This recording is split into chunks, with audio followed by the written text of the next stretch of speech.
Hello friends, welcome to my channel. ನಾವು ಇವತ್ತು ಗಜ್ರಿಯ ಹಲ್ವಾನ ಮಾಡ್ತಾಯಿದ್ದೀವಿ.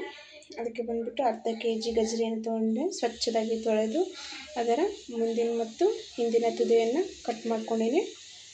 ನಂತರ ಈಗ ಹಿರಿಜು ಇದನ್ನು ತೆಗೆದುಕೊಂಡು ಮೀಡಿಯಮ್ ಸೈಜ್ನಲ್ಲಿರುವ ಇದರಲ್ಲಿ ಈಗ ಇದನ್ನು ಹೆಚ್ಕೊಳ್ಬೇಕು. ಈ ಥರ ಹೆಚ್ಕೊಳ್ಬೇಕು.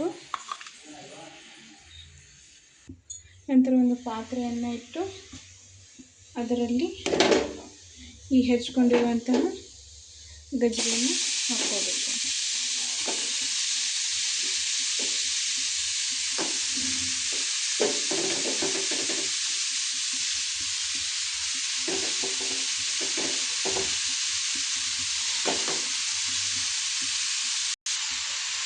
ಎಲ್ಲ ಹಾಕಿ ಚಮಚೆಯಿಂದ ಇದು ತಿರುಗಿಸ್ತಾನೆ ಇರಬೇಕು.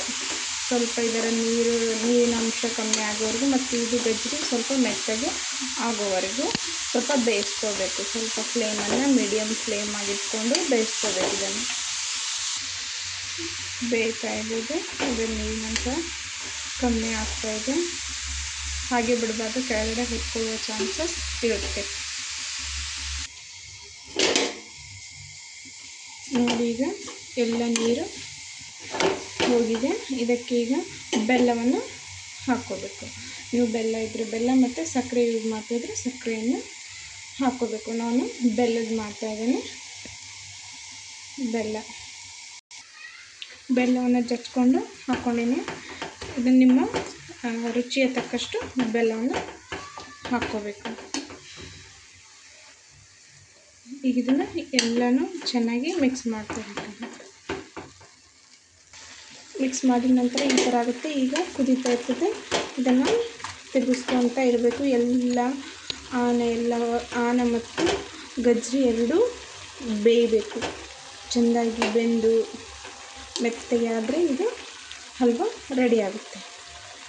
ನಿಮ್ಮ ಹತ್ರ ಡ್ರೈ ಫ್ರೂಟ್ಸ್ ಇದ್ದರೆ ನೀವು ಡ್ರೈ ಫ್ರೂಟ್ಸನ್ನು ಹಾಕ್ಕೋಬೋದು ಇದಕ್ಕೆ.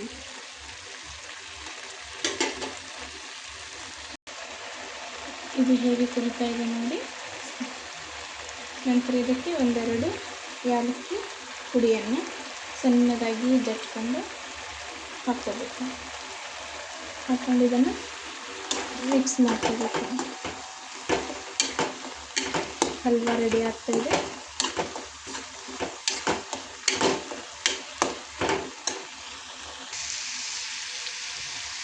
ಎಲ್ಲವೂ ನೀರೀಗ ಹೋಗ್ತಾ ಇದೆ. ಆಲ್ಮೋಸ್ಟ್ ಇದು 90% ಅಷ್ಟು ಹಲ್ವಾ ರೆಡಿಯಾಗಿದೆ. ಇನ್ನು 10% ಅಷ್ಟು.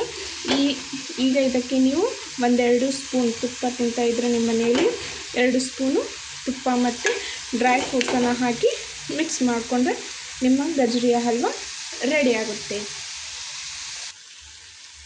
ತುಪ್ಪನ ಹಾಕ್ತಾಯಿದ್ದೀನಿ. 1 ಸ್ಪೂನಷ್ಟು